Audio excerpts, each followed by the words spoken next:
ഹരിപ്പാടിനും കായംകുളത്തിനും ഇടയിൽ സ്ഥിതി ചെയ്യുന്ന ഈ പള്ളിക്ക് ചുവർ ചിത്രങ്ങളുടെ സമ്പന്നമായ പാരമ്പര്യമുണ്ട്.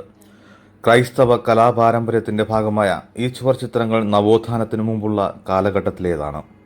കൂടാതെ കേരളത്തിലെ ചുവർ ചിത്രകലയുടെയും പേർഷ്യൻ കലയുടെയും സമന്വയമാണ്. സി 1175 പള്ളി സ്ഥാപിതമായതെന്ന് ചില രേഖകൾ പറയുന്നു.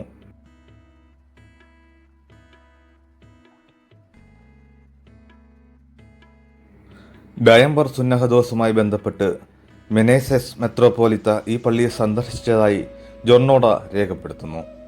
കാർത്തിക പള്ളിയിൽ നിന്ന് പാണാവള്ളി രാജാവിൻ്റെ കീഴിലുള്ള കോറിക്കോ ലാംഗ്രെ എന്നറിയപ്പെടുന്ന കോരിക്കുളങ്ങരയിലേക്കും കേരളത്തിലെ അക്കാലത്ത് ഏറ്റവും പ്രശസ്തനായ വിശുദ്ധനായ സെന്റ് ജോർജിന്റെ നാമത്തിലുള്ള ഈ പ്രസിദ്ധമായ പള്ളിയിലേക്കും അദ്ദേഹം യാത്ര ചെയ്തതായി വിവരിക്കുന്നു. പിന്നീട് അതൊരു യാക്കോബായ പള്ളിയായിരുന്നു. പൗളിനോസ് പാതിരി തന്റെ ഭൂപടത്തിൽ നോസ്റ്റേ കാർട്ടെ ഫോൺ മലബാർ ഈ സ്ഥലം കോടംകുളങ്കര എന്ന് സൂചിപ്പിക്കുകയും ചെങ്ങന്നൂരിനും കാർത്തികപ്പള്ളിക്കും ഇടയിലുള്ള നദിയുടെ തീരത്താണ് ഇത് നിലകൊള്ളുന്നതെന്നും പറയുന്നു. ഇതും പള്ളികളുടെ പട്ടികയിൽ തെക്കൻ കൊല്ലങ്കര എന്ന പേര് ഉൾപ്പെടുത്തിയിട്ടുണ്ട്. കരീകുളങ്ങര, കുര്യൻകുളങ്ങര, കുഴിയൻകുളങ്ങര എന്നീ പേരുകളിൽ അറിയപ്പെടുന്ന സ്ഥലം ചേപ്പാടാണെന്ന് ബെർണാഡ് തോമ തന്റെ മാർത്തോമ ക്രിസ്ത്യാനികൾ എന്ന ഗ്രന്ഥത്തിൽ സ്ഥിരീകരിക്കുന്നു.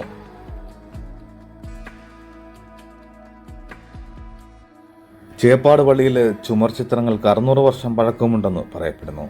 അവയെല്ലാം സംഗീതത്തിലാണ്.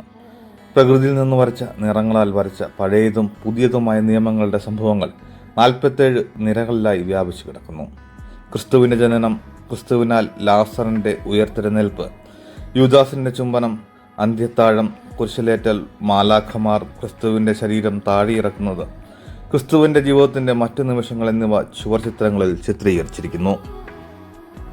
ആദാമിനെയും ഹവ്വായെയും സ്വർഗത്തിൽ നിന്ന് പുറത്താക്കിയതിന്റെ ചിത്രങ്ങൾ, നോഹയുടെ പെട്ടകം, വിശുദ്ധ തോമസിന്റെ ദൗത്യം, മാർത്തോമ ഒന്നാമന്റെ ചിത്രം എന്നിവയും ഇവിടെയുണ്ട്. കന്യാമറിയത്തിന്റെ സ്വർഗാരോഹണത്തിന്റെയും ക്രിസ്തുവിന്റെ ജീവിതത്തിന്റെയും ചിത്രങ്ങൾ നീലയും ചുവപ്പും നിറങ്ങളിൽ ചെയ്തിരിക്കുന്നു.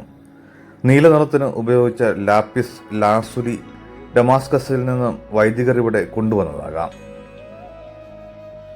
മലങ്കര ബിഷപ്പ് മാർ ദിവന്യാസിയസ് ഇവിടെ അന്ത്യവിശ്രമം കൊള്ളുന്നു. 1955 അദ്ദേഹത്തിന്റെ ജന്മശതാബ്ദി ആഘോഷവേളയിൽ പള്ളിക്ക് സമ്മാനിച്ച എത്യോപ്യൻ കുരിശും എത്യോപ്യൻ ഭാഷയായ അമ്പറിക്കൽ എഴുതിയ ബൈബിളും ചർച്ച് മ്യൂസിയം ഇപ്പോഴും വിലമതിക്കുന്നു. എത്യോപ്യൻ ഭരണാധികാരിയായ ഹേലി സെലാസിയുടെ ഒരു ചിത്രവും മ്യൂസിയത്തിൽ സൂക്ഷിച്ചിട്ടുണ്ട്. ക്രിസ്ത്യൻ പള്ളി വിഗ്രഹാരാധന നടത്താത്തതിനാൽ കന്യാമറിയത്തിന്റെ 2 പ്രതിമകളും ക്രൂശിക്കപ്പെട്ട ക്രിസ്തുവിന്റെ വെള്ളി വിഗ്രഹവും മ്യൂസിയത്തിൽ സൂക്ഷിച്ചിട്ടുണ്ട്.